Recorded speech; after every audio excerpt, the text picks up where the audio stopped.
یہ واقعہ ان دنوں کا ہے جب ڈاکٹر اسرار احمد رمضان المبارک میں ایک جامع مسجد میں درس قرآن دیا کرتے تھے۔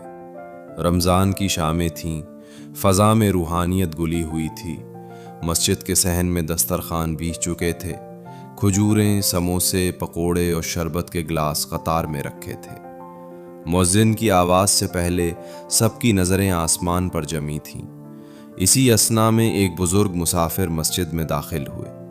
سفید داڑھی، سادہ لباس، اللہ کا مسافر ہوں۔ افطاری کا وقت ہوا تو ایک نوجوان نے ادب سے پلیٹ ان کے سامنے رکھ دی۔ بزرگ نے پلیٹ کو دیکھا، پھر آہستہ سے کہا، بیٹا یہ کھانا حرام ہے۔ نوجوان چونک گیا، حرام؟ بابا جی یہ تو ہم نے حلال کمائی سے خریدا ہے۔ بزرگ نے صرف اتنا کہا، میں نہیں کھا سکتا۔ بات پھیل گئی، کچھ لوگوں کو حیرت ہوئی، کچھ کو غصہ۔ ایک اور شخص فوراً اپنے گھر دوڑا اور خاص اہتمام سے کھانا لا کر پیش کیا۔ بزرگ نے اسے بھی دیکھا اور سر ہلا دیا، یہ بھی ناجائز اور حرام ہے۔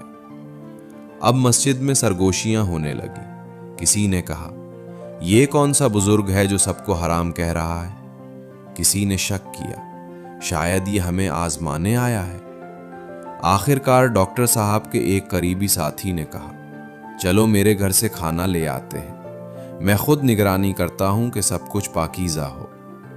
وہ تازہ روٹی، دال اور سادہ سبزی لے آیا، بڑی عقیدت سے بزرگ کے سامنے رکھا۔ بزرگ نے گہری نظر سے اسے دیکھا، پھر فرمایا، تیرا کھانا بھی حرام ہے۔ اب صبر کا پیمانہ لبریز ہونے لگا۔ کچھ نوجوانوں نے سخت لہجہ اختیار کیا، بابا جی آخر آپ سب کو گناہگار کیوں بنا رہے ہیں؟ اگر کوئی کمی ہے تو بتائیں۔ مغرب کی نماز ادا ہوئی، پھر عشاء کا وقت قریب آ گیا۔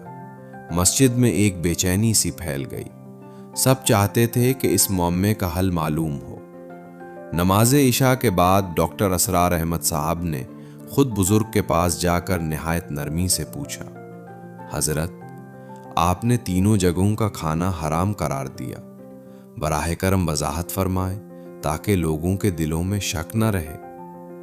بزرگ نے گہرا سانس لیا اور آہستہ آہستہ بولنا شروع کیا۔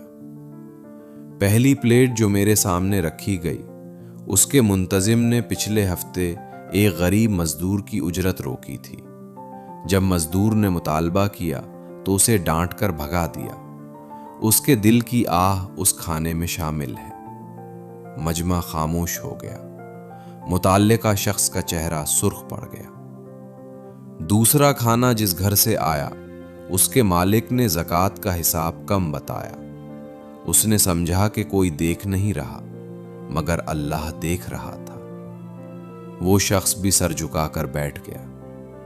اور تیسرے کھانے والے بھائی، تمہاری کمائی حلال ہے، مگر تم نے آج عصر کے بعد اپنے چھوٹے بھائی کو ماں کے سامنے ذلیل کیا، اس کا دل توڑا۔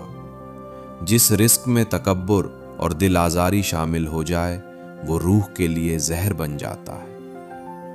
یہ سن کر مسجد میں ایسی خاموشی چھا گئی کہ جیسے سانسوں کی آواز بھی سنائی دے رہی ہو۔ بزرگ نے بات جاری رکھی، بیٹو کھانا صرف گوشت اور روٹی کا نام نہیں، رزق کے ساتھ نیت، کردار اور دوسروں کے حقوق بھی شامل ہوتے ہیں۔ اگر کسی کے آنسو، کسی کی بد دعا یا کسی کا حق اس میں شامل ہو جائے تو وہ پیٹ تو بھر سکتا ہے، مگر دل کو نور نہیں دے سکتا۔ ایک نوجوان کی آنکھوں سے آنسو بہنے لگے۔ وہ کھڑا ہوا اور بولا، میں نے واقعی مزدور کی اجرت روکی تھی، میں کل ہی اس کا حق ادا کروں گا۔ دوسرا شخص بولا، میں زکوٰۃ کا پورا حساب دوں گا اور توبہ کرتا ہوں۔ تیسرے نے روتے ہوئے کہا، میں اپنے بھائی سے معافی مانگوں گا۔ بزرگ نے مسکرا کر کہا، جب تک تم اپنے گناہوں کی اصلاح نہیں کرو گے، میرا روزہ تمہارے کھانے سے نہیں کھلے گا۔ میں مسافر ہوں، میرے لیے سوکھی روٹی اور پانی کافی ہے، مگر تم اپنے دلوں کو صاف کرو۔ ڈاکٹر صاحب نے مجمع کی طرف دیکھا اور فرمایا، رمضان صرف بھوک کا نام نہیں، یہ محاسبہ نفس کا مہینہ ہے۔ ہم سارا دن بھوکے رہتے ہیں مگر دوسروں کے حقوق بھول جاتے ہیں۔ اصل تقویٰ یہ ہے کہ ہمارا رزق بھی پاک ہو اور ہمارا رویہ بھی۔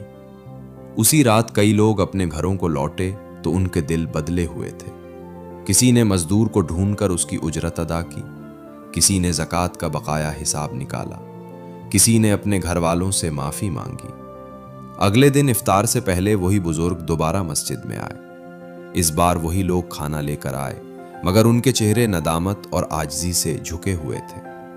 بزرگ نے ایک لقمہ اٹھایا، آنکھیں بند کیں اور فرمایا، آج یہ کھانا حلال ہے کیونکہ اس میں توبہ کی مٹھاس اور حق کی خوشبو شامل ہے۔ مسجد میں سکون کی لہر دوڑ گئی۔ سب نے محسوس کیا کہ اصل پاکیزگی برتنوں کی نہیں، نیتوں کی ہوتی ہے۔ رمضان ختم ہوا تو لوگ اس واقعے کو یاد کر کے کہتے تھے، ہم سمجھتے تھے مگر معلوم ہوا کہ حرام دلوں کے رویوں میں بھی چھپ جاتا ہے۔ کہانی کا پیغام یہ تھا کہ رزق کی حلت صرف ظاہری ذرائع سے نہیں بلکہ باطنی صفائی سے بھی جڑی ہے۔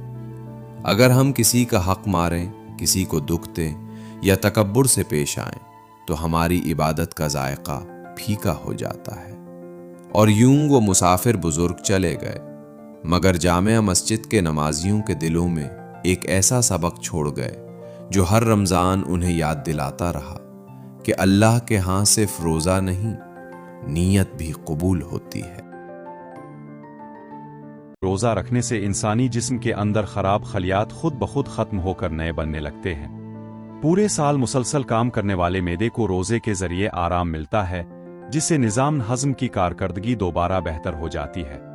روزہ خون میں موجود زہریلے مادوں کو صاف کرتا ہے اور کولیسٹرول کی سطح کو کم کر کے دل کو صحت مند بناتا ہے۔ طبی تحقیق کے مطابق فاقہ کشی دماغی خلیات کو متحرک کرتی ہے، جس سے انسان کی یادداشت اور سوچنے کی صلاحیت میں اضافہ ہوتا ہے۔